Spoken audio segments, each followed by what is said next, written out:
So, hello guys. So, the topic today is about elimination of arbitrary constant. So, this topic is under to the differential equations. Okay. So, to eliminate the arbitrary constant, guys, first you need to count how many constant guys yung nasa equation. Halimbawa, ito equation to, 'di ba? Ilan yung constant? Isa lang, which is the arbitrary constant, letter C. So, means constant is equals to 1 lang. So, ibig sabihin, 1 constant is equals to 1 derivative, first derivative. Dalawang constant is equals to second derivative. Tatlong constant is equals to third derivative. Apat na constant is equals to fourth derivative, guys. Gets? So, eto, isang constant lang. Ibig sabihin, isang derivative. Y prime, which is the derivative of this. The C will be the constant, guys. So, 2C x, diba? Gets?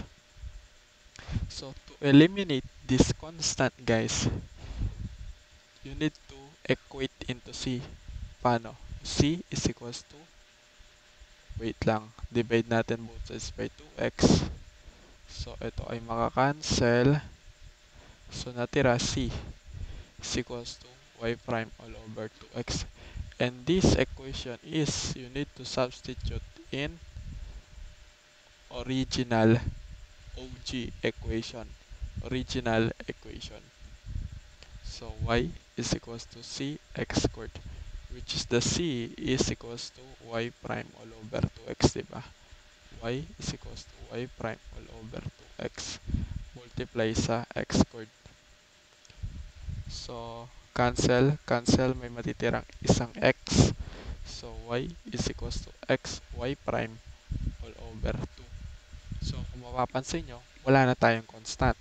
So, next is multiply both sides by 2 para matanggal yung fraction na 1/2. So, multiply both sides by 2, diba? So, makakancel yan to. So, eto niya, di-distribute dito. 2y is equals to xy prime. Then, next is, you need to equate into 0. So, 2y, tas ito lipat mo sa kabila, minus xy prime is equals to 0. Pwede na to final answer, or ito naman yung 2y na lilipat natin sa kabila, xy prime minus 2y is equals to 0. Or this one. Kahit saan, guys. Kahit anong gusto nyo, pwede. Depende sa trip nyo. Okay, next.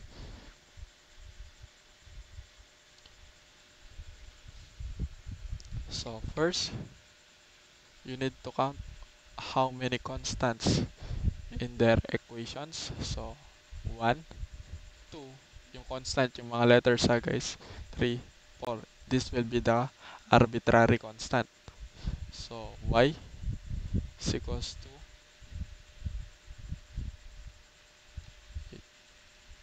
y prime.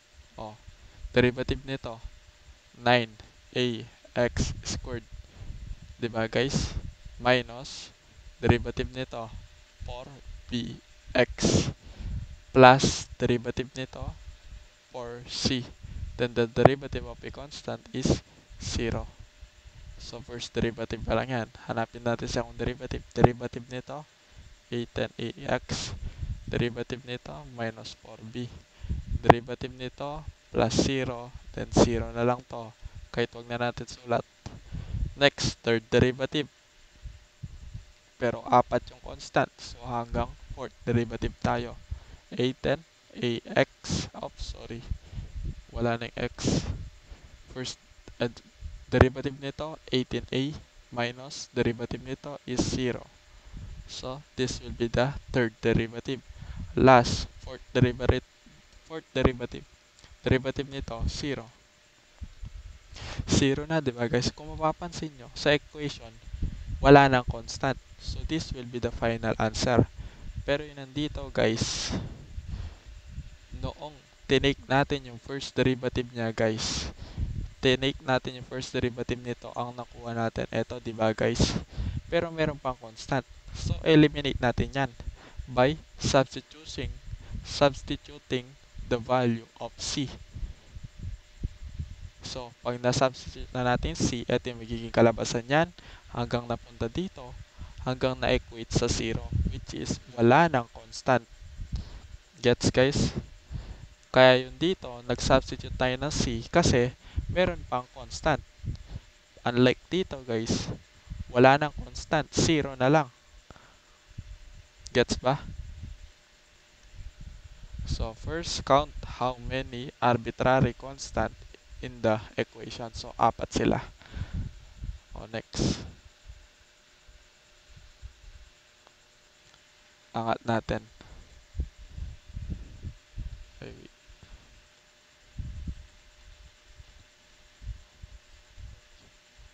Plus x cubed y raised to 5 is equals to c. Baka kasi mahaba yung solution. Oh, game.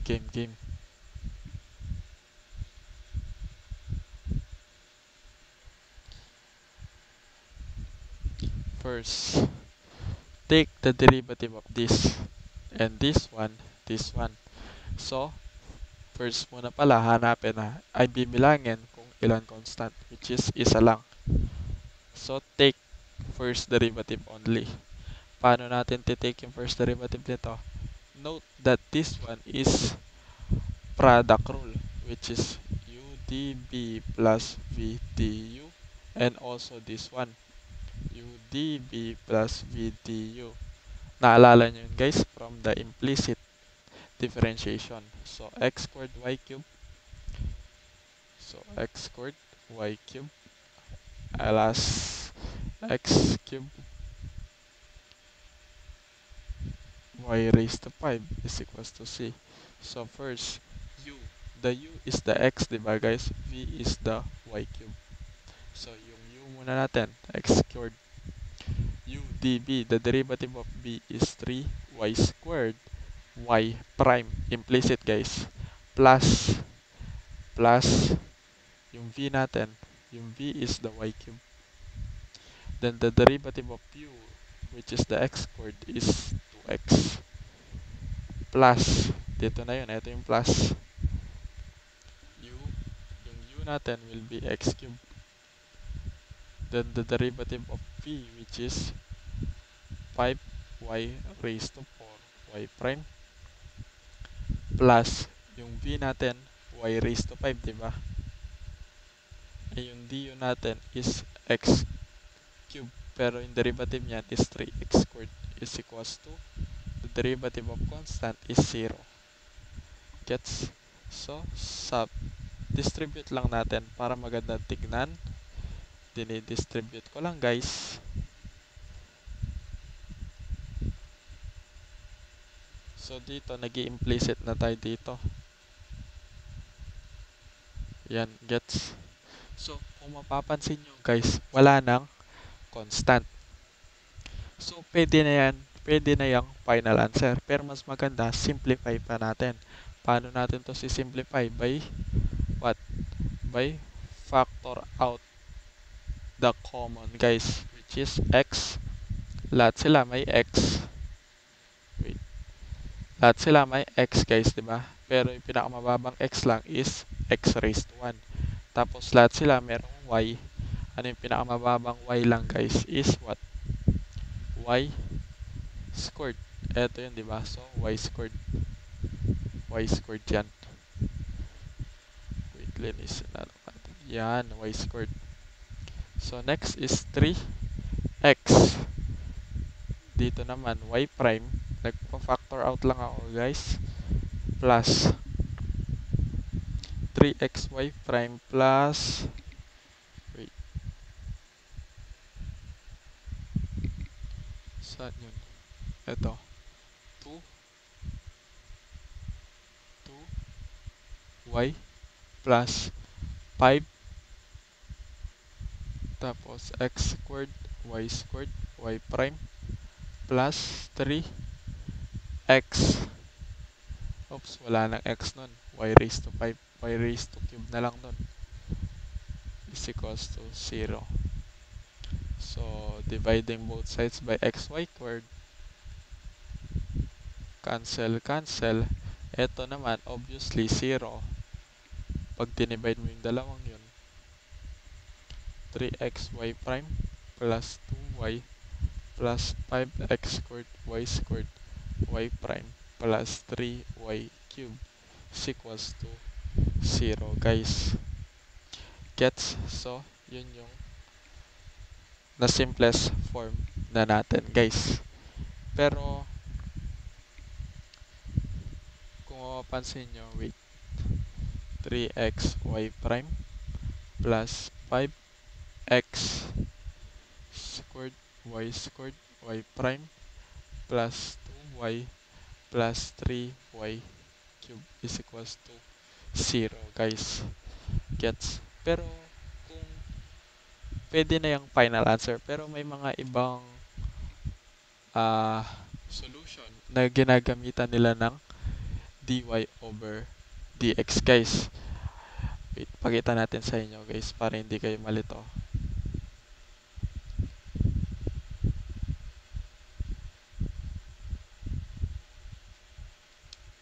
Ito, pakita natin.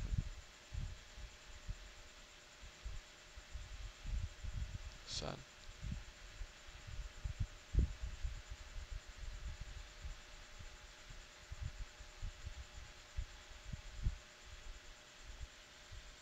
Yan.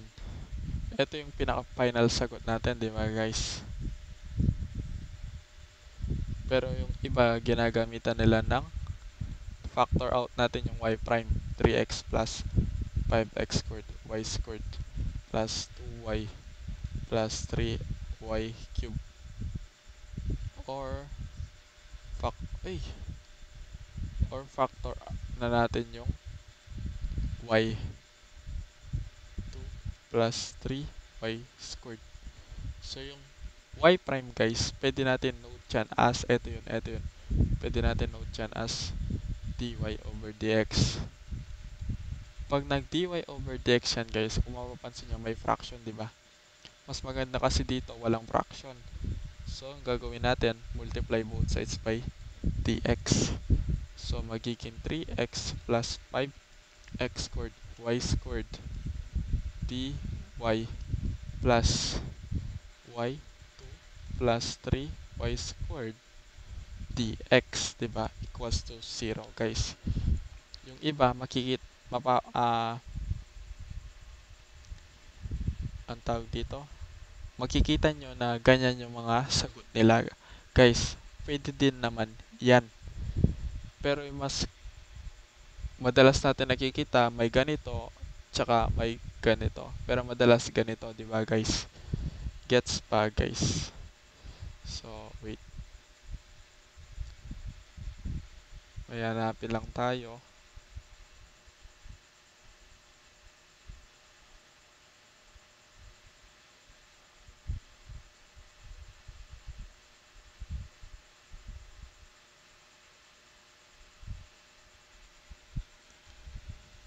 Yan. Okay na siya, guys. Yung iba ganito yung sagot nila. Pero yung iba ganito naman. So, same lang din naman yan, guys. Gets? So, bibilangin muna natin kung ilan constant. Ilan ba yung arbitrary constant dito? Dalawa, isa, dalawa. Magkaiba yung C1 at C2. Pero pag C1 parehas yan, guys, let's say C1 din to. Ibig sabihin, isa lang nun siya. Pero dahil hindi sila magkaparehas, dalawa sila. So, second derivative na. So, first derivative, the derivative of this is 0 plus the derivative of this is equals to what? Negative 4c to e raised to negative 4x, diba, guys? While the second derivative of this is what? Yung 0, di ko na-rewrite, is equals to positive 16c to e raised to negative 4x. Note that the derivative of eu is equals to eu du, wherein the u is for negative 4x. E raised to negative 4x, e raised to negative 4x. the derivative of u daw is negative 4. Negative 4 e raised to negative 4x, diba guys? Gets? O, next. Katapos nito guys, paano natin i-eliminate to guys? First, let's say this will be the equation 1, equation 2, equation 3. So, yung first equation natin is c1 plus c2 e raised to negative 4x. So, meron tayong 1, 2, 2, 3, and 1 and 3. Yan yung mga dalas na ginagamit sa mga tatlong elimination of ay ginagamit sa system of equation. Equation 1 and 2, pwede siyang pag-add or subtract. Equation 2 and 3, pwede siyang plus, pwede siyang minus, or plus minus, equation 1 and equation 3. So, let's say, gagamitin nating equation is equation 1 and 2. Equation 1, equation 2. Sulat mo muna sa papel mo yan. So, c1 plus c2 e raised to negative 4x. Tapos yung equation 2 natin, sulat lang natin.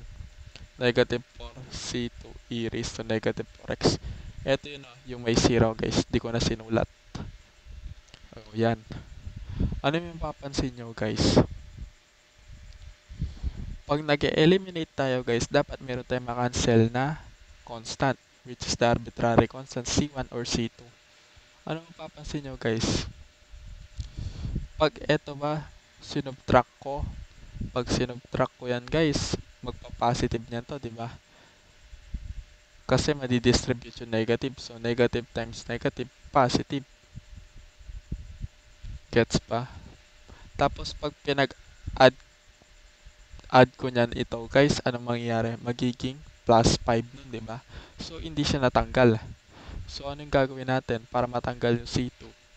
By what? Multiply tayo ng 4. Pag nag-multiply tayo ng 4 dyan guys, wait, sulat natin no.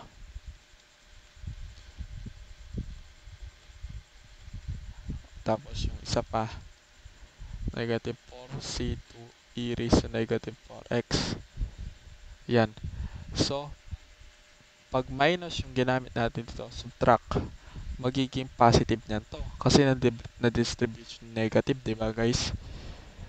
So, anong gagamitin natin dapat dito para mag-cancel itong dalawang to? Positive dapat. Kasi 4 plus negative 4 is 0. Gets pa guys? So, 0 nun siya. So, eto ay cancel. So, 4y plus y prime is equals, eto yung equals 4 plus 0, dahil wala man nakasulat, so 0 na yun. 4c1 yung natira. Gets? So, ito yung tinatawag nating equation number 4. O, next. Hanap pa tayo. Madalas ginagamit 1 and 2. So, ibig sabihin, yung nandito, guys, is plus. Gets? Equation 1 plus equation 2. Tapos, yung equation 1 natin, nag-multiply tayo ng 4. Gets? O, next. Tandaan yung mga nakasulat. Wait, paano ba to para magkasya? Sige. Equation 2 and 3 naman yung gagamitin natin. Equation 2, equation 3. So, yung equation 2, y prime, negative 4, c2, e raised to negative 4x, y double prime, 16, c2, e raised to negative 4x. So, ano yung operation na gagamitin natin dito, guys? Positive or negative? So, anong gagamitin natin dito, guys, is what? Positive pa rin. Bakit? Kasi, pag nag-multiply tayo ng both sides by 4, bakit kailangan mag-multiply both sides by 4? Kasi para yung coefficient nila mag-same. Kasi, 4 times 4 is 16. So, pag nag-16 na to, let's say 16 na siya, pwede na siya mag-cancel. Bago mag-cancel yan, guys, titignan nyo muna yung operation na gagamitin nyo. So, tama. Positive yung gagamitin. Hindi siya pwedeng di siya pwedeng negative. Kasi pag negative yan guys, magne-negative din yung ito. Ito 16 magne-negative. So magiging sagot nun guys is negative 20. Ay negative 32. Gets ba? Hindi siya nag-subtract. So ang kailangan gawin is positive. So distribute natin yung 4, no? 4y prime minus ay equals pala negative 16 c2 e raised to negative 4x. Tapos y double prime 16. Yan. Tapos ano yung sign? Positive. Mag-a-add. So pag pinag-add natin to, negative 16 plus 6 plus positive 16 is cancel. So ano yung natira guys? 4y prime plus y double prime equals 0. Gets ba guys? Nag-equal na sa 0. O next. Katapos nyan guys, sa tingin nyo yung next natin gagawin guys. Ano to? C1, C2.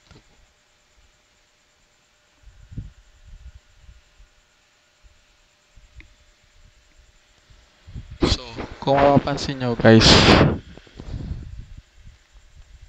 ito yung equation 5.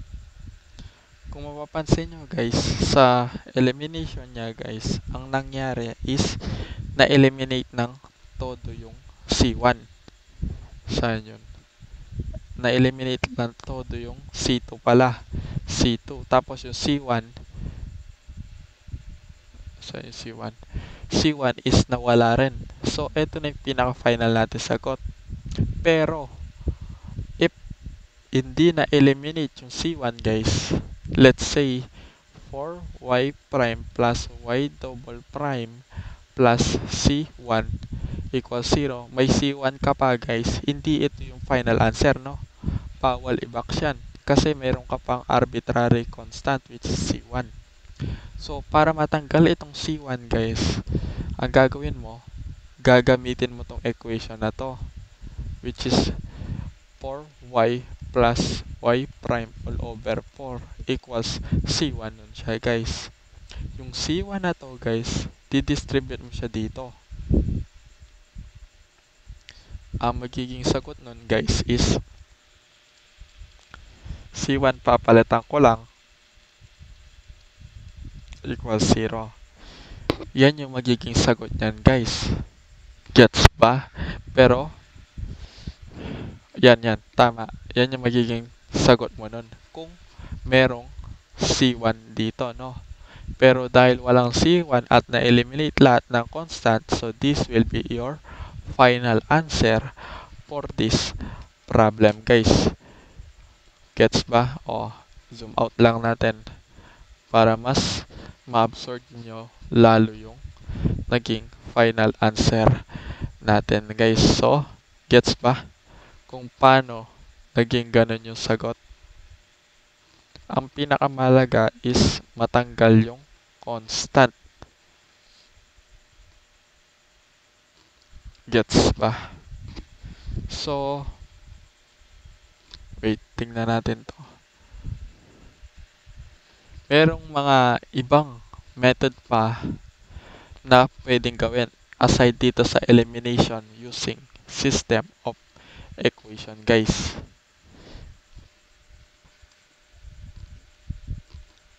Kinuha ko lang yung first derivative niya. Pero, dalawa yung arbitrary constant. So, second derivative natin. So, second derivative of this is 9c2 e raised to 3x. Plus 1, 2, equation 3. So, yung madalas na ginagamit, 1, 2, 2, 3, and 1 and 3 equations. So, ano maganda gamitin? Equation 1 and equation 2. Yung 1 muna. Sulat natin yung 1. Ito yung equation 1. Tapos yung equation 2 is 3c2 e raised to 3x. Sa mga nagtatanong, ano magandang method? Para sa akin, yung elimination. Yung ito, ganito. Mas sanay ako dito. Pero depende sa trip. Merong mga problems na sobrang hirap i-eliminate. Abutin ka ng 8 equations. Pero eto, goods na goods talaga to guys. Pero depende sa inyo. May mga problem talaga ako na-solve na umabot ng 8 equations. Game. Tuloy natin to. 3. Tapos multiply tayo ng 3 dito, di ba guys? Para mag-cancel lang. So, 3y is equals to 3c1. Dito kasi puro rewrite yung gagawin mo dito. Oops. Kaya kapag nag-exam kayo, matik 2 o 3 problem lang. Sobrang haba ng solutions dito guys. Yan. Gets? So, ano to? Anong operation? Positive or negative? So, matik, negative. Para mag-cancel lang to. 3 minus 3 is equal 0, di ba? Hindi siya pwedeng 3 plus 3, magiging 6 yun. So, ibig sabihin, equation 1 minus equation 2. So, 3y minus y prime. So, matitira 3c1. Tapos ito, eliminate na natin. O, next. Wait, ba't ayaw umusog? Equation 5. Ay, 4 muna pala. Sorry, 4. Equation 4. Next. Equation 2 and 3. Ano gagawin sa 2 and 3? Add or subtract. So, matik, subtract to. Y prime equals 0. Ay, wag na natin sulat yung 0 guys. Tas y double prime 9c2 e raised to 3x. Tas subtract yan, matik. Then yung magmumultiply tayo both sides by 3 para mag 9 silang parehas. So magiging 9 nun to, diba guys? So 3y prime 9c2 e raised to 3x y double prime minus 9c2 e raised to 3x. So 3y prime minus y double prime, cancel na to, 0. So, anong napansin nyo guys? Wala nang arbitrary constant. So, yan na ba yung sagot nun guys? Mapapaisip kayo, di ba? So, 3y prime c1, wait.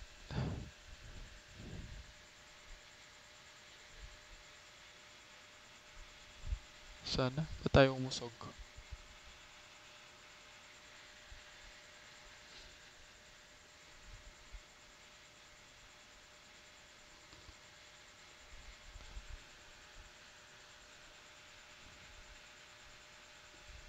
Wait, nagdo-double check lang ako guys. Baka may nalagpasan tayo. May hirap na.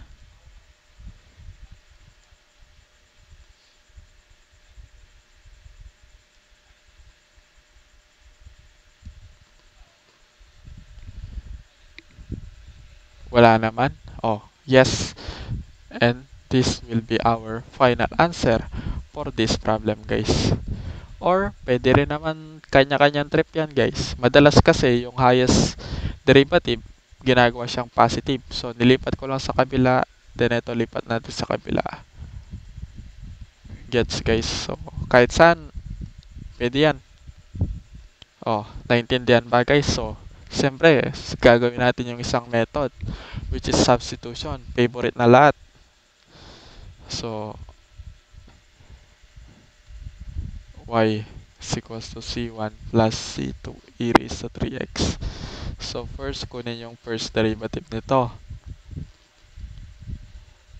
Tapos, yung dito, guys, is ano, kukunin natin yung c2 e raised to 3x is equals to, bakit c2 e raised to 3x kinuha natin? Kasi ito lang naman yun nandito. Y minus c1. Yan, y prime. Nagkamali ako. So, sorry. Tapos yung c2 e raised to 3x, guys, insert nyo lang dito. Y minus c1. Y prime is equals to 3y minus 3c1. Gets? Oh, next is that y prime c1. Y prime, diba guys?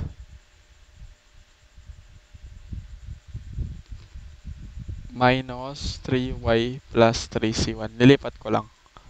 Next, kukunin natin second derivative using this equation. Oops, this will be not equal sign. Second derivative minus 3y prime. Huwag kakalimutan yung prime. Implicit na tayo dito, equals 0. So, this will be the final answer for this problem. So, kung mapakikita nyo is same lang sila guys. Gets ba? Medyo nagkalito lang ako dito sa substitution dito sa dulo. Sorry. Mas gamay ko talaga yung elimination. So, but this next problem guys, rekta substitution tayo para mas hindi nyo makalimutan. O, game. Y prime c1 e raised to x minus c2 e raised to negative x, diba? First derivative yan. Tapos, yung original equation, kukuha tayo ng variable niya, which is, ano magandang kunan guys? So, I think, kukunin ko dito yung c2. Yung c2. So, c2. Wait, nasana yun?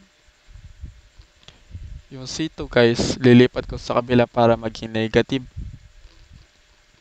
Equals to c1 e raised to x. Tapos yung y lipat ko sa kabila para maging negative 10. So, ito yung c2. Negative c2 is ito yung value niya. Y prime. Substitute ko lang nun guys. So, yung c2 daw, ito daw yung katumbas niya. So, plus na nun siya guys. Kasi negative na. So, next.